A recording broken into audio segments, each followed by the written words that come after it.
Gabriel, quem teve também poderá adquirir novamente, como qualquer outra pessoa, uma população que nunca teve, ou tem e nem sabe que tem, porque a doença não se manifesta? Então, Gabriel, existem três situações relativas ao coronavírus, três hipóteses, né?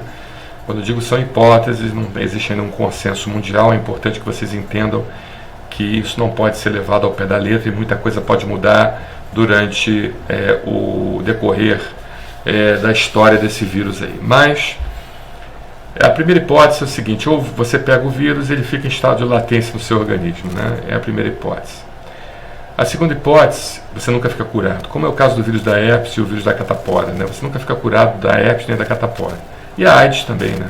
A AIDS muitas das vezes você pega, você produz anticorpos, mas você tem a doença dentro de você e pode ser que isso aconteça também com o coronavírus e ele fica em estado de latência sem se manifestar e pode ser que em algum momento da sua vida, por alguma influência hormonal, imunológica, social, ambiental, ou seja, vários tipos de variáveis, ele possa então se reativar dentro do seu organismo. Então essa é a primeira situação. A segunda situação é a questão de realmente você não produzir os anticorpos suficientes para a proteção contra o coronavírus, porque o quantitativo virêmico, a viremia que você teve, não foi suficiente para você produzir uma imunidade bloqueadora, uma imunidade neutralizadora através dos anticorpos da classe IgG, tá bom?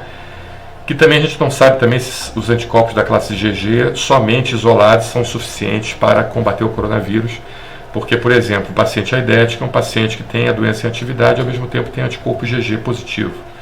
Então, né? Será que o coronavírus não é a mesma coisa? Se você produz o IgG, mas esse IgG ele não seja realmente o exame adequado para mostrar que você está livre do vírus, né? Então essa é a questão. Inclusive, a gente mesmo com anticorpo IgG positivo e IgM positivo, e depois o IgG positivo mostrando que você tem uma imunidade mais definitiva, você manda repetir o SWAB porque o paciente pode continuar transmitindo o coronavírus, entendeu? Então você manda repetir o SWAB com o exame do RT-PCR para ver se o coronavírus ainda está em atividade na sua mucosa respiratória. Tá? A terceira situação é se o coronavírus realmente ele sofre mutações importantes, porque ele é um vírus à base de RNA, e o vírus à base de RNA ele tem uma capacidade muito grande de mutar, né? Ele precisa estar sempre infectando células diferentes, porque ele não tem uma autonomia como um vírus de DNA, onde você tem uma certa autonomia. O vírus de RNA não, ele precisa estar sempre infectando células diferentes e sempre estar sofrendo mutações para que ele possa se adaptar, porque ele é um vírus frágil em termos de sobrevivência, então ele precisa sempre estar infectando novos organismos vivos, né, e novas células para poder permanecer a perpetuação de sua espécie, entendeu? Então existe essa questão. Tá bom, Gabriel? Aí você me pergunta, quem teve também poderá adquirir novamente? Pode adquirir novamente, se por acaso uma dessas hipóteses estiverem corretas, ou seja, se você adquirir um vírus mutado, se você desenvolver novamente uma virose que estava em estado de latência, incubada, não incubada, mas em estado de latência no seu organismo, né? Ou quem também nem soube que teve, pode também vir a desenvolver, porque muitas das vezes ele pegou o vírus ficou em estado de latência no organismo, não necessariamente isso fez com que ele viesse a desenvolver uma doença em si, com sintomas, e pode haver uma reativação desse vírus. Mas tudo isso que eu estou falando são hipóteses, entendeu? Nada disso ainda está confirmado, a gente tem que esperar mais estudos que a ciência, os pesquisadores vão nos mostrar, para que a gente então entenda melhor qual é a fisiopatologia desse vírus, né? As coisas estão muito ainda nebulosas para esse vírus, né?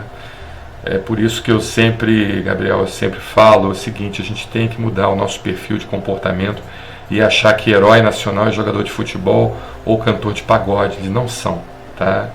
Eles são pessoas que podem trazer um pouco de alegria para a gente, de divertimento, a questão lúdica é muito importante, mas herói realmente são os pesquisadores. Esses pesquisadores é que tinham que ganhar milhões, milhões e milhões. As contas bancárias dos pesquisadores tinham que estar recheadas de dinheiro, porque são eles que mantêm você vivo, todos nós vivos, e a economia viva.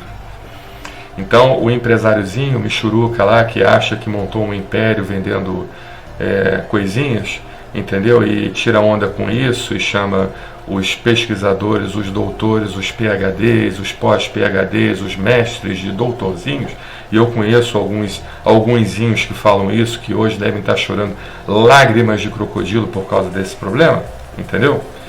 Que, o doutorzinho, entendeu? Por quê? Porque é o carinha semi-analfabeto que por acaso aprendeu uma estratégia de ganhar dinheiro e tem um dom realmente para ganhar dinheiro e de certa forma se acha o homem mais inteligente do mundo. Ele não é, porque hoje o negócio dele está falido, está com as portas fechadas, está em quarentena, porque ele não teve a humildade, ele não teve justamente o discernimento, o raciocínio, a inteligência de saber que ele nada sabe e de saber que nós vivemos em comunidade, que nós precisamos nos ajudar e nós precisamos colaborar.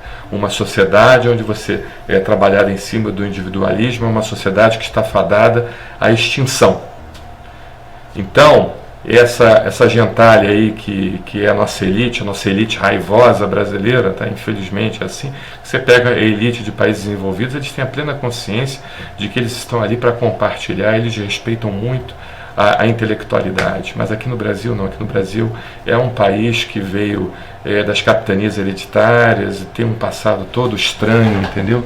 De colonização exploradora, e depois se instalou uma elite realmente muito estranha, né? A herança maldita das capitanias hereditárias e também dessa elite raivosa, essa elite horrorosa que nós temos, né?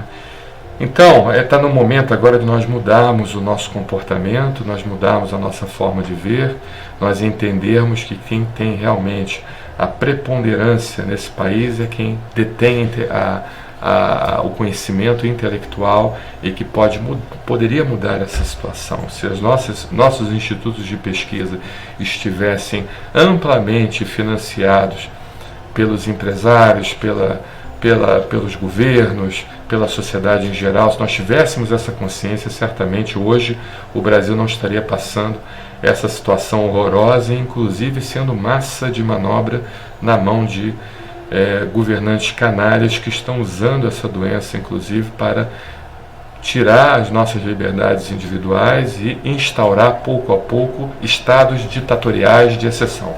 Tá bom? Tá aqui dado o recado, Gabriel. Um abraço, fique com Deus.